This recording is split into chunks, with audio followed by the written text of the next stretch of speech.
여러분 안녕하십니까? 광주 MBC 뉴스투데이 시작합니다. 먼저 오늘의 주요 뉴스입니다. 5.18 43주년을 맞아 오늘 오전 국립 5.18 민주묘지에서 기념식이 거행될 예정입니다. 전두환의 일가로는 최초로 전두환의 손자 전우원 씨가 광주를 다시 찾아 유가족들에게 사과하고 5월 영령들을 참배했습니다. 국토부가 7천억 규모의 여수 남해간 해저 터널의 실시 설계 사업자를 선정했습니다. 2031년 완공되면 여수 남해간 이동 시간이 1시간 30분에서 10분으로 크게 줄어듭니다. 대구 MBC의 취재를 거부하고 있는 홍준표 대구시장에 대해 전국 MBC 기자회가 취재 거부를 중단하라고 촉구했습니다. 5.18 민주화운동 43주년 기념식이 국립 5.18 민주묘지에서 잠시 뒤에 열립니다. 올해도 국민의힘과 민주당 등 여야 정치인들이 집결할 예정인데요. 현장에 나가 있는 취재기자 연결합니다. 김초롱 기자, 이른 시간인데 현장 분위기 어떻습니까? 네, 잠시 뒤면 이곳에서 5.18 43주년 기념 행사가 열리게 됩니다. 비가 오는 가운데 다소 차분한 분위기 속에서 기념식 준비가 진행되고 있습니다.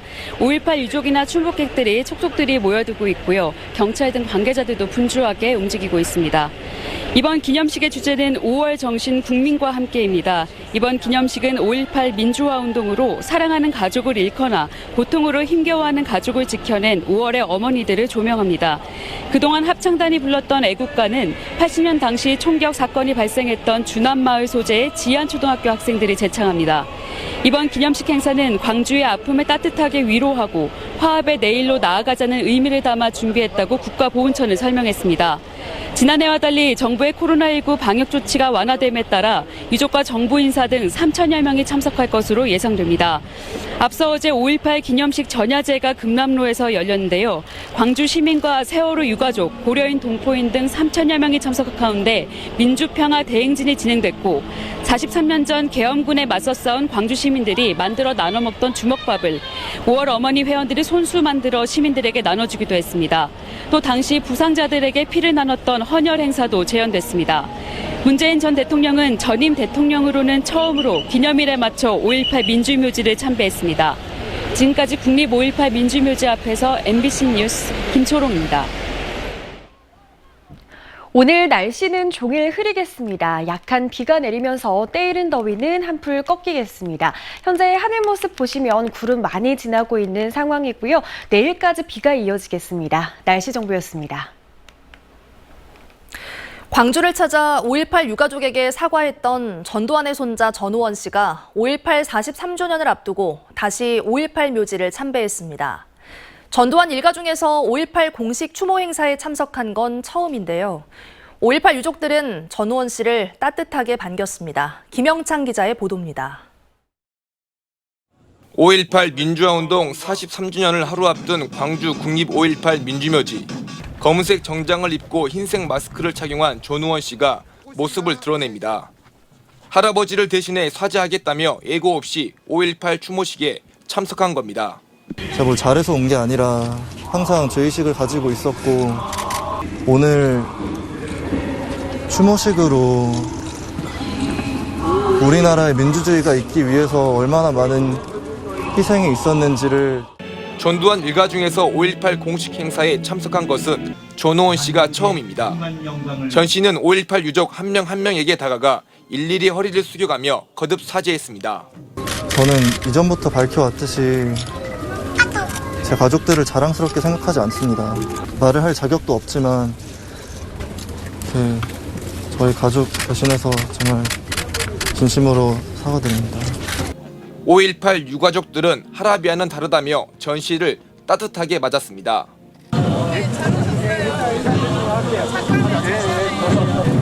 전우원 씨가 광주를 방문하여 5월 유족들을 앞에서 눈물로 사리의 뜻을 전한 바 있습니다.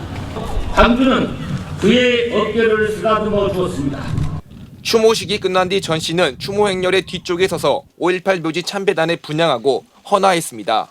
앞서 전 씨는 지난 3월에도 광주에서 사흘 동안 머물며 5.18 유가족을 만나고 할아버지를 대신해 사죄했습니다. 전 씨의 이번 광주 방문은 5.18 기념재단의 초청으로 이루어졌는데 오늘 5.18 기념식에 참석할지는 알려지지 않았습니다. MBC 뉴스 김영창입니다. 한국 현대사에서 가장 큰 아픔을 간직한 두 지역, 광주와 제주인데요. 5.18 민주화운동 43주년을 앞두고 5.18과 4.3의 연대를 상징하는 조형물이 제주에 설치됐습니다. 제주 MBC 이소현 기자가 보도합니다. 하나, 둘, 셋. 하얀 천을 잡아당기자 4.3을 상징하는 붉은색 동백꽃이 흩날리고 광주리를 머리에 인 채 횃불을 들고 행진하는 광주의 어머니가 눈에 띕니다. 현무암 재질의 원형 걸상 바닥에는 4월 걸상과 5월 걸상이라고 나란히 적혀 있습니다. 시민들이 일상 속에서 역사의 아픔을 공유할 수 있는 기억 공간. 제주의 4월과 광주의 5월, 국가폭력의 상처를 공유한 두 지역 사람들이 함께 마련했습니다. 5월 걸상과 4월 걸상은 우리 민족의 아픔을 보듬어 안고 함께 가는 것, 쉬어가는 것, 이런 뜻으로 걸상을 만들게 되었습니다. 이번에 서귀포시에 설치된 5월 걸상 제작에는 제주와 광주가 연대한다는 의미에서 4.3 유족회가 참여했습니다. 국내에서는 지난 2018년 부산을 시작으로 목포, 서울에 이어 이번이 6번째입니다. 점점 저희 4.3도 잊혀져가고 5.18도 마찬가지인 것 같아서 여기 기억의 공간으로 남았으면 좋겠습니다. 시민들이 절대 잊지 말아야 한다고 생각하고 제주도가 아니어도 전 국민들이 다 같이 이 역사에 대해서 잘 알았으면 좋겠다고 생각하고 있습니다. 여전한 아픔 속에 올 들어 두 지역 모두 역사 왜곡과 폄훼에 씨름하고 있지만 함께 걷는 발걸음으로 서로의 힘을 보태고 있습니다. 동아시아 지역의 민주화운동 확립하는 데 상당히 중요한 역할을 했습니다. 그래가지고 4.3 기록물 같은 경우에는 재심의 결정을 받았는데요. 앞으로 광주 5.18 민주화운동 기록물을 토대로 해가지고 더 보완해가지고 제주의 4월과 광주의 5월이 함께 연대해 기억 공간을 조성함으로써 민주주의와 평화, 인권의 의미를 더했습니다. MBC 뉴스 이소연입니다. 80년 5월 신군부는 광주를 철저히 고립시켰지만 잔혹한 참상의 진실마저 차단할 수는 없었습니다.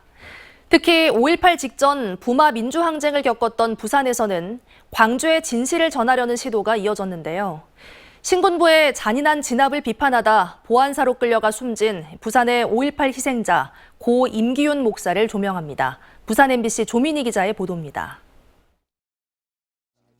22년간 부산 제1감리교회 담임 목사로 활동하던 고 임기윤 목사가 1978년과 79년 직접 작성한 설교 원고입니다. 서민 생활은 견디기 힘들고 속임수는 정치 풍토가 됐다. 교회가 옳은 말을 하지 못한다. 엄혹한 유신체제 속에서 독재 정권을 향한 직설화법을 주저하지 않았습니다. 반유신, 구속자 석방운동을 주도하며 70년대 부산의 민주화운동을 이끌었습니다. 부산에 오셔서 35년 그 목회를 하셨어요. 그런 현실 참여, 이런 그 아주 진보적인 그런 목회를 하셨던 분이죠. 부산 민주화 운동의 어떻게 보면 대부 같은.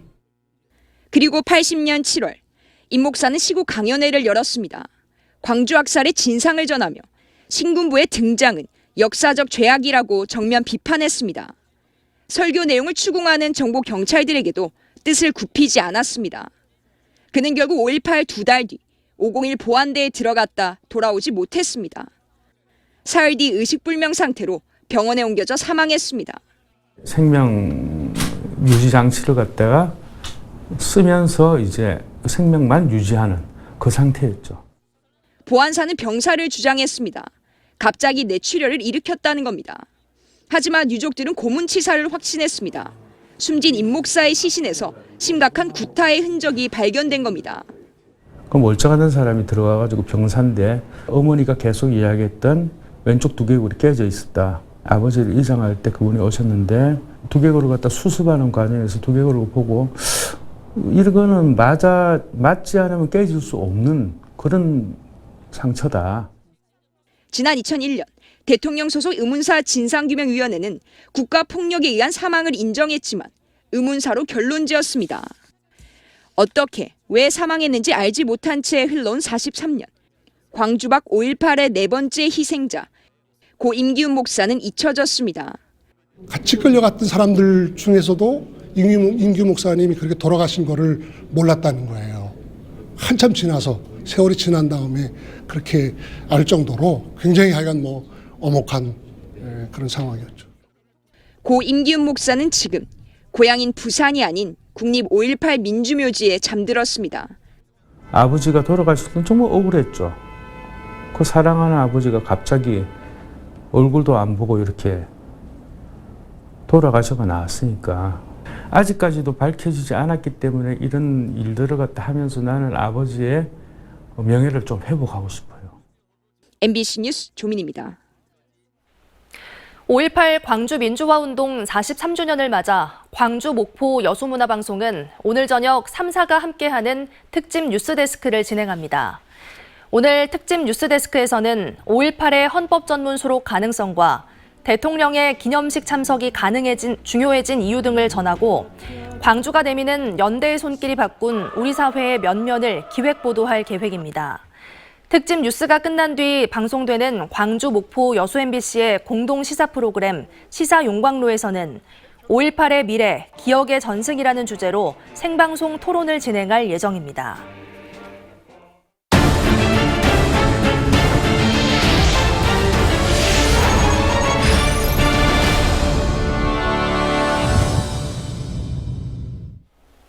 보행자 중심의 도로는 시민들의 건강을 지키고 대중교통 이용객 증가 등 지역경제 활성화에 도움을 주는데요. 하지만 풀어야 할 문제도 있습니다. 김윤 기자가 취재했습니다. 목포시에서 유일하게 보행환경 개선지구로 지정된 근대 역사 문화의 거리입니다. 지난해까지 전선 지정화와 보행환경 개선 등으로 110억 원이 투입됐습니다. 거리는 말끔해졌고 보도가 차도와 분리됐으며 전선이 사라지고 가로등과 CCTV가 설치돼 안전도를 높였습니다. 시민들과 관광객들은 보행환경 개선 사업으로 거리가 말끔해지고 쾌적해졌다며 반기고 있습니다. 하지만 일방 통행이 실시되면서 매출이 하락하고 있다며 문제를 제기하는 일부 상인들도 있습니다. 그 전에 안 해놓고도 아무 상관이 없고 여기 앞에 차 2대가 교차할 수 있게만 해줬으면 보행자에게 그늘을 만들어주는 가로수를 두고도 갈등이 심심찮게 벌어지고 있습니다. 가로수가 간판을 가린다며 베어달라는 민원이 이어지고 일부 가로수는 무분별한 가지치기로 흉물스럽게 변하고 있습니다. 이런 건 좀 더 소통을 통해 가지고 이해를 구하거나 아니면은 이 일방 통행의 구간을 좀 부분별로 별도로 시행하거나 이렇게 좀 세부적인 그런 지혜가 필요한 겁니다. 걷기 좋은 도시 목포 만들기, 보행자 중심의 도로 환경을 조성하는 과정에서 발생할 수 있는 시민들의 불만과 갈등을 지속적으로 관리하고 이해를 구하기 위한 목포시의 세심한 정책적 배려가 필요해 보입니다. MBC 뉴스 김윤입니다. 여수 묘도 일원이 동북아 에코에너지의 중심으로 떠오르고 있습니다. 최근에는 세계 최대 산업용 가스를 생산하는 기업이 1조 원대 분리수소 생산 클러스터를 조성하기로 했고 연내 추가로 두세 곳의 글로벌 기업들이 투자를 검토 중입니다. 보도에 김주희 기자입니다. 바다 공유 수면을 매립해 새로운 산업단지를 조성하는 312만 제곱미터 면적의 여수 광양항 묘도 준솔토 매립장. 이 일대에 오는 2030년까지 국내 최대 규모의 블루소 생산 기지가 조성됩니다. 세계 최대 규모의 산업용 가스 엔지니어링 기업인 린데사가 1조 원을 투자해 연간 8만 톤 규모의 블루소 생산 클러스터를 구축하기로 전남도와 여수시, 주식회사 한양과 투자 협약을 체결한 겁니다. 이번 투자 협약은 여수 묘도 에코에너지 허브 조성 사업에 속도를 더할 새로운 촉매제가 될 것으로 기대됩니다. 수소 생산에 관한 사업은 굉장히 전망이 밝고 당연히 우리 석유확산단을 가지고 있는 우리 여수 입장에서는 굉장히 큰 의미가 있다고 말씀을 드릴 수 있겠습니다. 에너지 허브 조성 사업을 위한 투자 기업들까지 속속 정해지면서 묘도 준솔토 매립장 항만 재개발 사업도 속도를 내고 있습니다. 현재 전체 45%의 공정률을 기록하고 있습니다. 내년 1, 2단계 부지 조성 사업을 마쳐 한국서발전과 동북아 LNG 허브터미널에 제공하고 오는 2026년 3단계 부지 조성 사업도 마칠 계획입니다. 저희가 24년 6월까지 그 관련된 그 부지 조성과 그다음에 도로 포장 및 관로 공사를 완료해서 1단계를 이제 준공을 하고요. 나머지는 부지는 미래 신세 부지 있고 재생 에너지 부지가 있습니다. 이거는 26년 말까지 연약지반 개량을 해서 완료할 계획입니다. 이 밖에도 여수에는 현재 추가로 2-3개 글로벌 기업이 각각 입지를 선정해 대규모 블루소 시설 투자 계획을 추진하고 있는 상황. 이 기업들까지 최종 투자로까지 이어진다면 여수를 중심으로 광양만권은 명실공히 동북아의 에코에너지의 허브로 발돋움할 수 있을 것으로 전망됩니다. MBC 뉴스 김주입니다. 충북 청주와 증평 등에서 구제역이 잇따라 발생하고 있습니다. 국내에서 구제역이 발생한 건 4년 4개월 만인데요. 소와 돼지 등 우제류 농가가 많은 전남도 비상이 걸렸습니다. 김진선 기자가 취재했습니다. 소 400마리를 키우고 있는 지역 축협의 한 생축장. 충북에서 들려온 구제역 소식에 농장 출입은 통제됐고 방역은 강화됐습니다. 지역 농가들도 불안감에 소독 강화를 요청하면서 9대의 방역 차량이 쉴 새 없이 농가 인근 도로변과 농장 출입구 등을 소독하고 있습니다. 전국 지역에서 유일하게 청정지역을 유지해온 우리 지역이지만 이번 구제역으로 인하여 우리 지역 축산 농가들께서 바짝 긴장하고 있는 상황입니다. 소와 돼지, 염소 등 발굽이 둘로 갈라진 우제류 가축에 생기는 전염병인 구제역. 국내에서는 지난 2019년 이후 4년여 만에 발생입니다. 2000년 이후 전국에서 430여 건의 구제역이 발생하는 동안 청정지역을 유지해왔던 전남. 2만여 농가에서 소와 돼지 등 212만여 마리를 사육 중으로 전국에서 4번째로 규모가 큽니다. 전라남도는 구제역은 공기로도 전파될 정도로 전염성이 강하다며 유입 차단을 위한 긴급 일제 접종에 나섰습니다. 백신 접종을 100% 철저하게 해야 되고요. 또 이제 농가에서 스스로 할 수 있는 것을 또 철저하게 방역수칙 지켜야 되는데 지난 일주일 사이 충북에서 발생한 구제역은 모두 10건. 대부분 백신 접종이 미흡했던 것이 원인으로 파악되고 있습니다. 전라남도는 소규모 농장에는 전문 인력을 투입해 접종을 지원하는 한편 백신 접종이 미흡한 농장에는 과태료 처분과 함께 보강 접종 등 특별 관리에 들어가기로 했습니다. MBC 뉴스 김진선입니다. 대구 MBC의 취재를 거부하고 있는 홍준표 대구시장에 대해 전국 MBC 기자회가 취재 거부를 중단하라고 촉구했습니다.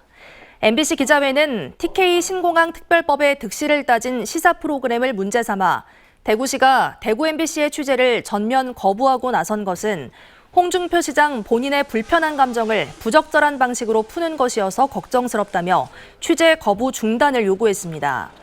홍준표 시장이 취재 거부를 선언하면서 대구시는 산하기관을 비롯한 일선 소방서에까지 대구 MBC를 상대로 한 취재 거부를 2주 넘게 이어가고 있습니다.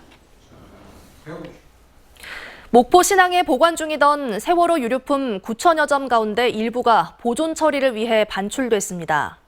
해양수산부와 4.16재단, 세월호 참사 유가족들은 목포 신항에서 교복 등 희생자 유류품 9천여 점 가운데 어제 165점을 선별해 전문 업체에 보존 처리를 맡겼습니다. 보존 처리된 유류품들은 향후 안산과 목포에 만들어질 생명안전공원 등에 전시될 예정이며 남은 유류품들도 보존 작업을 이어나갈 예정입니다. 제20회 한센인의 날 기념행사가 국립소록도병원 복합문화센터에서 열렸습니다. 이번 행사에서는 유공자 22명이 정부 포상을 받았고 코로나19로 휴관했던 소록도 한센병 박물관이 임시 개관했습니다.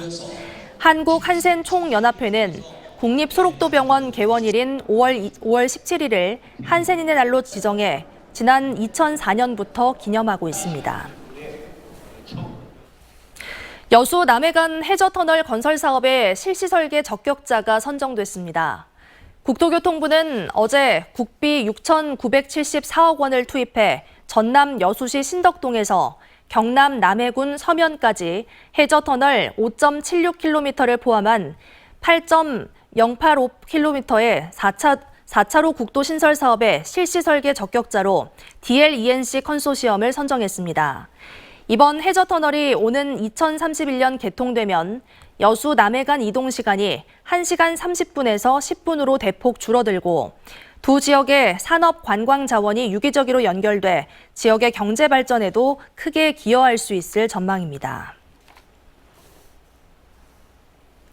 손혜원 전 국회의원과 크로스포인트 문화재단이 나전칠기와 원도심 부동산 등 50억 원 상당의 재산을 목포시에 기증했습니다. 목포시와 손 전 의원 등은 근현대 나전칠기 작품 233점과 전시 공간으로 조성할 부동산 10필지에 대한 기증식을 갖고 업무 협약을 체결했습니다. 목포시는 앞으로 공유재산 심의회 등 행정 절차를 거쳐 나전칠기 전시관이나 박물관 등을 건립 운영할 계획이며 손 전 의원은 나전칠기 작품을 추가 기증할 계획이라고 밝혔습니다. 오늘 날씨는 흐리겠습니다. 약한 비도 지나면서 때이른 더위가 한풀 꺾이겠습니다. 하늘 모습 보시면 현재 구름 많이 지나고 있는 상태입니다. 광주와 전남 대부분 지역에서 시간당 5에서 10mm 안팎의 비도 내리고 있는데요. 지금 내리는 비는 내일까지도 이어지겠습니다. 예상되는 강수량은 남해안 지역을 중심으로 최고 40mm고요. 그 밖에 광주와 전남 지역에서 5에서 10mm로 예상됩니다. 비가 내리면서 기온은 큰 폭으로 내림세를 보이겠습니다. 광주의 아침 기온 17도 안팎으로 아침 기온은 어제와 비슷한데요. 한낮 기온은 21도에 그치면서 어제보다 무려 10도가량 낮은 기온 예상됩니다. 대부분 지역의 아침 기온 17도에서 18도 안팎 보이고 있습니다. 한낮 기온은 20도 안팎에 그치면서 오늘 아침 기온과 낮 기온 큰 차이 없겠습니다.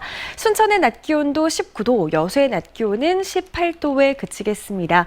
전해상의 먼바다를 중심으로 풍랑주의보가 발효 중입니다. 바다의 물결은 남해 서부를 중심으로 최고 4m로 매우 거세게 일겠습니다. 내일도 흐린 날씨가 이어지겠지만 기온은 오늘보다 5도가량 오름세를 보이겠습니다. 날씨 정보였습니다.